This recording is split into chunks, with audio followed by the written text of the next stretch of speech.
Good morning and welcome to Farm Factor on Ag AM in Kansas. My name is Conrad Kabus. It is projected by the year 2050, our world population will rise to 9 billion. And with that, our energy consumption will increase as well. Today's show is all about discussing long-range plans and new innovations to help consumers in the future. From Kansas State University's Feed the Future Lab to the new Biomass facility in Hugoton. Stay tuned.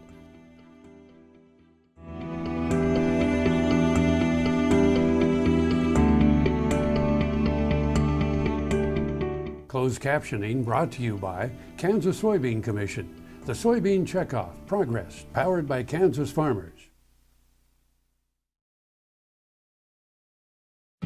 This hog is head over hoof for meal made from U.S. soybeans. Now, one hog isn't that impressive, but suppose we add another, and another, and another. Before long, you've got billions of hungry customers around the world all clamoring for the same thing. Our soybeans. Learn more about the billion-dollar appetite of animal agriculture at beyondtheelevator.com. Brought to you by America's soybean farmers and their checkoff. This segment is brought to you by Kansas Wheat. Learn more at rediscoverwheat.org. Welcome back to Farm Factor on Ag AM in Kansas. My name is Conrad Kabus. USAID recently awarded Kansas State University a $50 million grant to establish the Feed the Future Innovation Lab. Applications came out for different universities, and Kansas State University was ready to jump on board with the project. I think USAID released the application request for bidding for this lab sometime in February. We were all set for it with our team here, and our team consisted of several people. Vahera Prasad believes that improving yields in already existing agricultural land is the key to the program. I think, at the present time, the biggest challenge for agriculture is how do we improve the yields or the productivity with the existing land. Globally, we really do not have any additional land to bring into agriculture, so we have to use the existing land to improve the productivity. Kansas State University's Feed the Future Lab will identify technologies to help smallholder farmers in Africa and South Asia improve land, water, soil, crop, and livestock management while simultaneously improving yields and sustaining natural resources. The research which will be conducted from this lab will be focused on smallholding farmers of Africa and Asia. We intend to work in 6 countries. In West Africa, we'll be focusing on 2 countries, which is Senegal and Ghana. And in East Africa, we'll be focusing in Tanzania and Ethiopia. In South Asia, the focus countries will be Bangladesh and Burma. And most of these farmers which we are targeting are subsistence farmers whose land holdings are very small. So what we are focusing on that is how can they really have a best mix of these components of cereal crops, legume crops, nutritious vegetables, and the livestock, so that it takes care of the nutritional need of their family. Turn to a Central National Bank Ag Professional. You'll be in good company. They'll help you track expense lines, manage variable input costs, assess ground agreements, pick a crop protection plan. These times demand Ag Professionals. Central National Bank. You could profit from what they know. Ag operations run better on Central Time. Central National Bank. Money for life. Member FDIC in your hometown since 1884. Hi there folks, Dr. Dan from K-State. Are you BQA certified? Well, if not, you should be. If you work with beef cattle in any aspect, whether it's cow-calf, stocker, or feedlot, or if you work in an auction market, if you're a 4-H or an FFA member, or if you're ancillary to the beef industry, it's something that you need to do and become familiar with. Beef quality assurance has been around for over 25 years, and it serves as a cornerstone of education to help producers identify management processes that can be improved. Not only have those that are involved with the beef industry embraced BQA because it's the right thing to do, they have also gained through increased profitability. Traditionally, BQA training is offered face-to-face through your state coordinator, and it still is. But today, you can also have this educational opportunity, which can be obtained through the Beef Quality Assurance online training provided by Boehringer Ingelheim Vet Medica. Go to the website bivi-bqa.com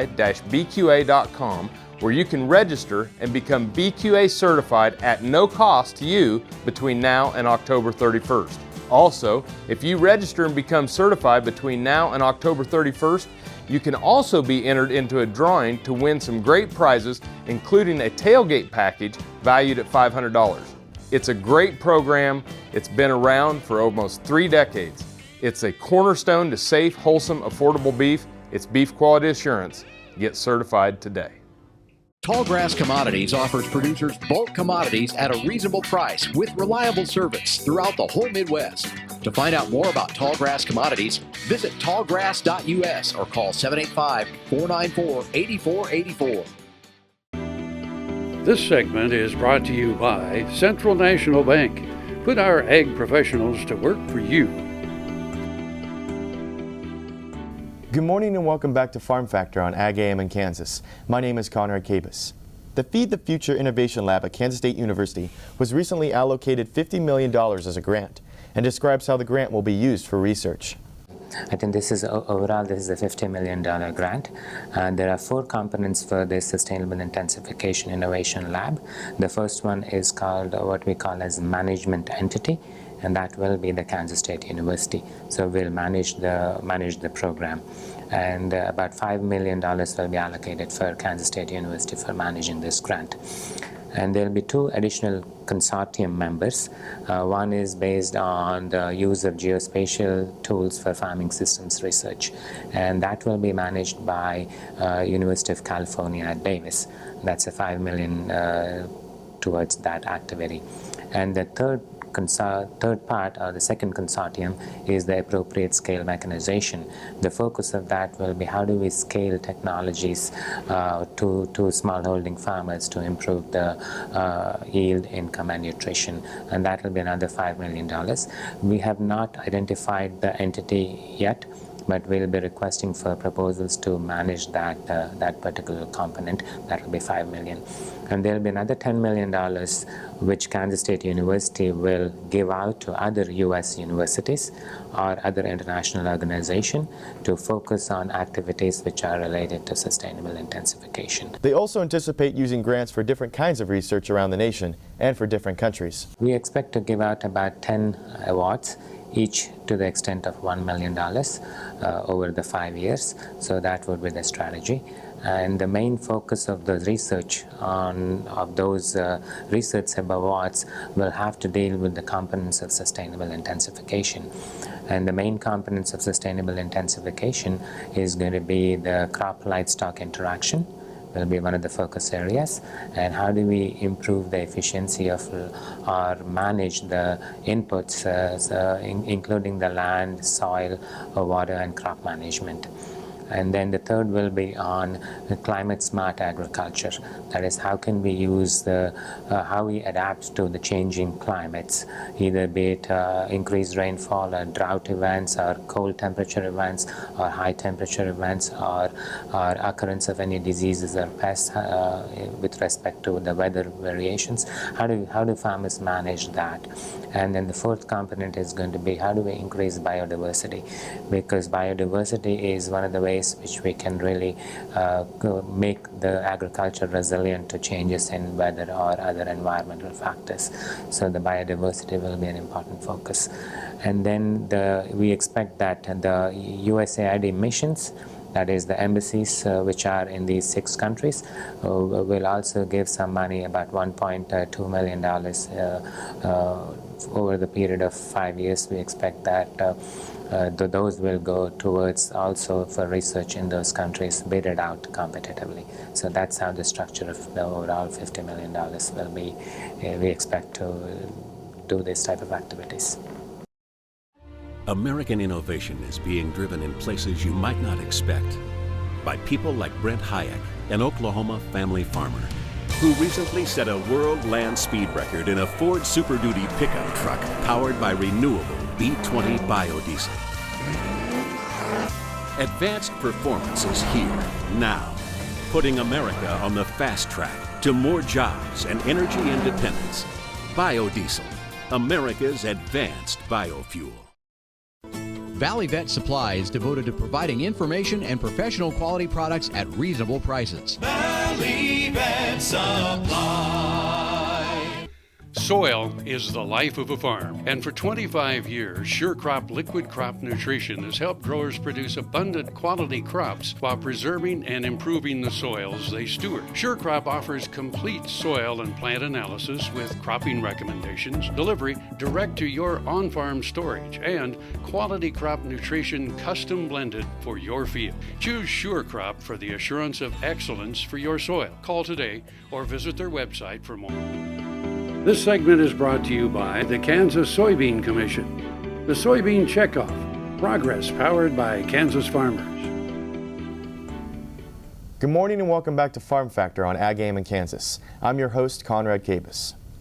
The Feed the Future Innovation Lab at Kansas State University was recently awarded $50 million as a grant for research and hopes to help impoverished nations around the world.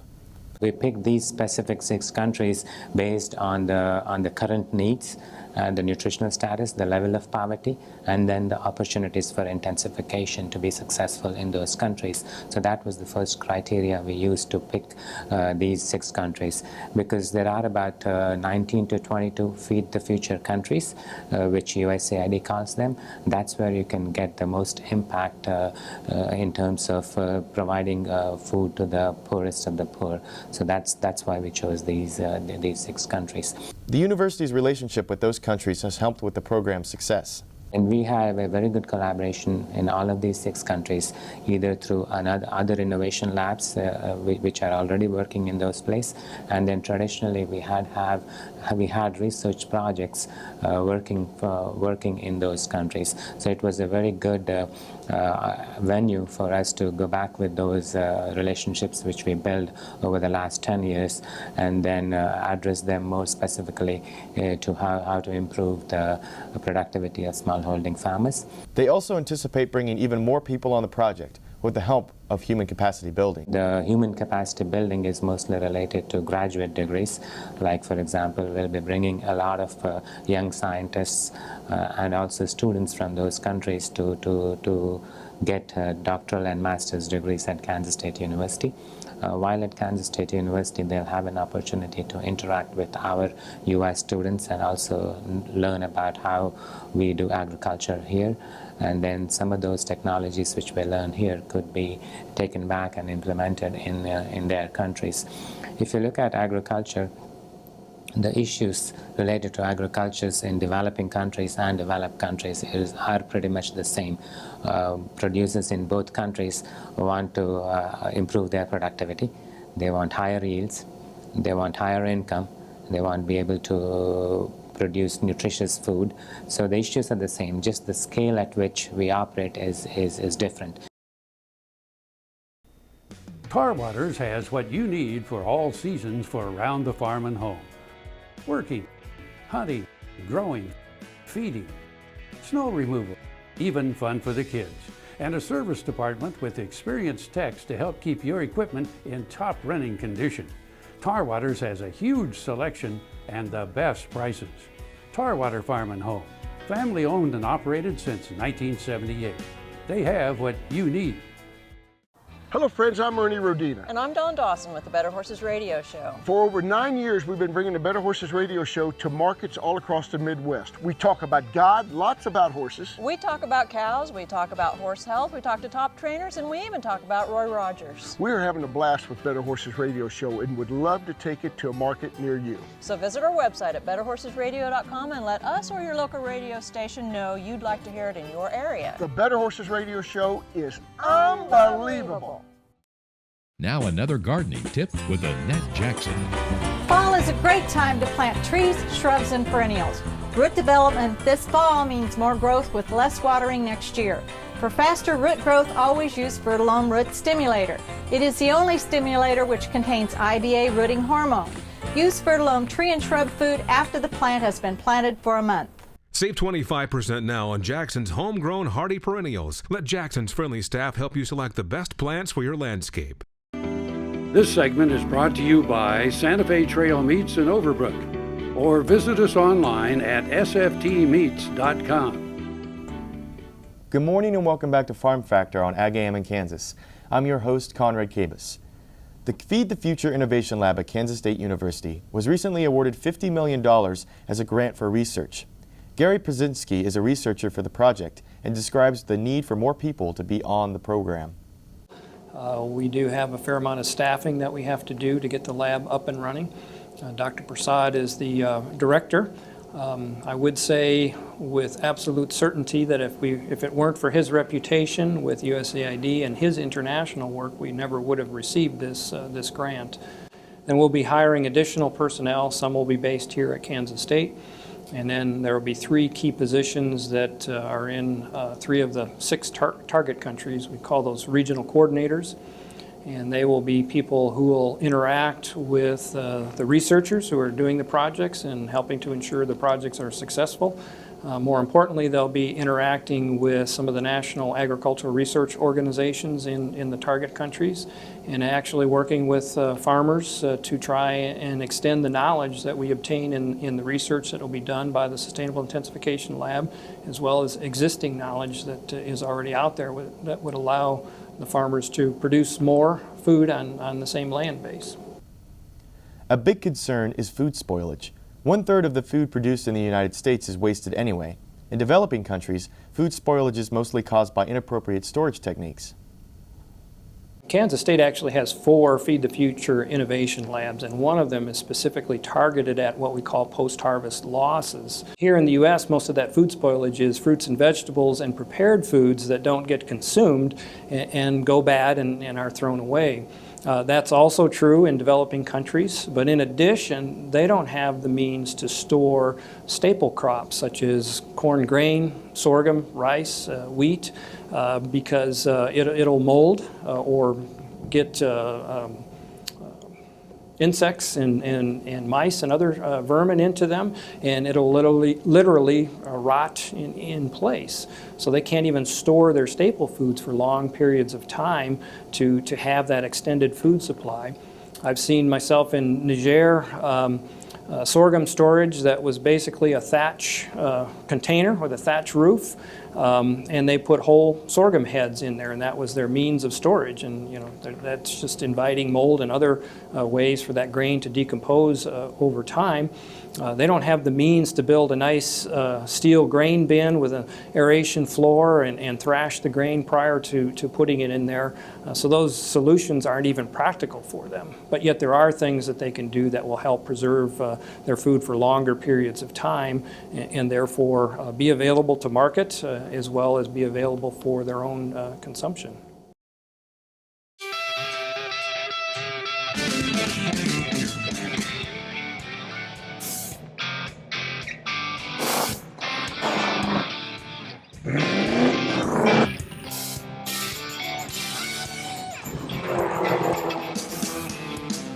This is the fast track to more jobs and America's energy independence.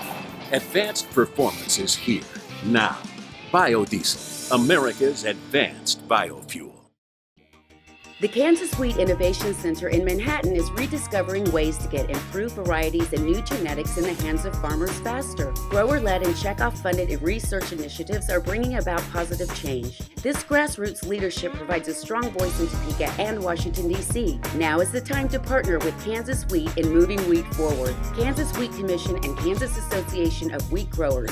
Farmers investing in their future and yours. Log on to rediscoverwheat.org. Buying a car shouldn't be this hard.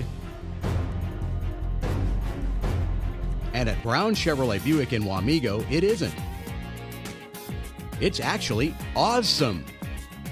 Whether you want a new or used car or truck, Toby's team can make the deal. Even if you want to custom order a new car or truck, Toby's team can make the deal.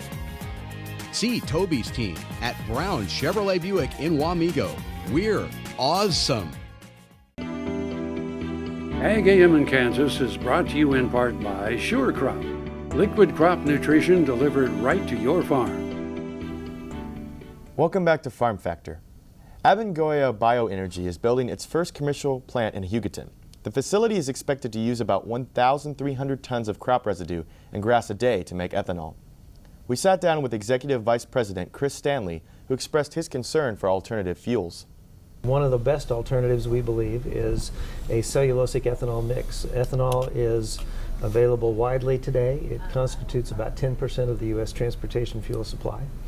And the fact that we can now make that product out of non-food products, such as agricultural residues, the corn stalks and leaves, the sorghum stubble, the wheat straw, after the grain has already been harvested, is a huge improvement and a huge step forward. Not only does that make the product less dependent upon some of those commodity cycles, it also makes the product more sustainable. The EPA has determined that ethanol made from this process is up to 90 to 100% more greenhouse gas friendly than petroleum. That's probably the most important thing about the product, and why we're so excited to bring this plant online within the next week or two. Ethanol is a renewable, domestically produced alcohol fuel made from the plant material, such as corn, sugarcane, or grasses. Using ethanol can reduce oil dependence and greenhouse emissions. There's been a tremendous change in the United States and in the world in the usage of ethanol. Basically, Congress foresaw the need to provide alternatives to petroleum and passed the first renewable fuel standard here in the U.S. in 2005. They upgraded that renewable fuel standard in 2007, and frankly, from that time period between 2005 and 2010, there was a dramatic increase in the production of ethanol within the United States. Ethanol went from less than 2% of the United States transportation fuel supply to a full 10% in that 5-year time period. And it has continued to grow somewhat during this latter 5 years, or this, since 2010, the last 4 years. But the focus in the last few years has been more on second generation type of ethanol, such as cellulosic ethanol from agricultural residues. We also have programs to produce the same type of ethanol with our enzymes in our processes from municipal solid waste. So trash from the local landfill can now be turned into fuel for your car. It's a great concept. Abengoya Bioenergy Biomass of Kansas is a plant for the production of cellulosic ethanol. The plant is located west of Hugoton and created 65 permanent jobs. The Hugoton plant is unique, particularly in Kansas. I mean, again, the process of making cellulosic ethanol is different. So at the Hugoton plant, what we do is we take the corn stalks and the wheat straw, and we chop those up into little pieces, and we treat them initially with enzymes to make them more susceptible, and enzymes and temperature and acids and various processes to make them more susceptible to allow us to get to the sugars that are contained in the cell walls. The cell walls that support that plant structure are what we're after, and they contain high carbon sugars. So what we have done is developed an enzyme that extracts the sugars from those agricultural residue type plants. It can be any organic material, any type of material, such as even wood or wood waste, or anything that has been a living or growing organism at one point basically has cellulose in the cell walls, and that's what we're after. Enzymes are an essential technological element in the enzymatic technology that is used at Abengoya Biomass facility in Hugoton. Currently, the enzyme cocktails available for enzymatic hydrolysis come from the fermentation of filamentous fungi, characterized by secreting high levels of extracellular enzymes. We've developed those enzymes over the last 8 or 10 years. We have, been able to refine and improve them and improve the efficiencies through, new and improved strains. We've invested a lot of money in doing this, and now we've come up with our own proprietary enzyme that we think does this very efficiently. We think we can compete now with at just almost the same cost structure for operating costs as first generation existing ethanol industries today. Thank you for watching today's show of Farm Factor on Ag Aim in Kansas. For more of Farm Factor, or if you want to view this program again, visit us on www.agaiminkansas.com, or you can like us on Facebook and follow us on Twitter. So have a good day with good luck. Closed captioning brought to you by Kansas Soybean Commission, the Soybean Checkoff Progress, powered by Kansas farmers.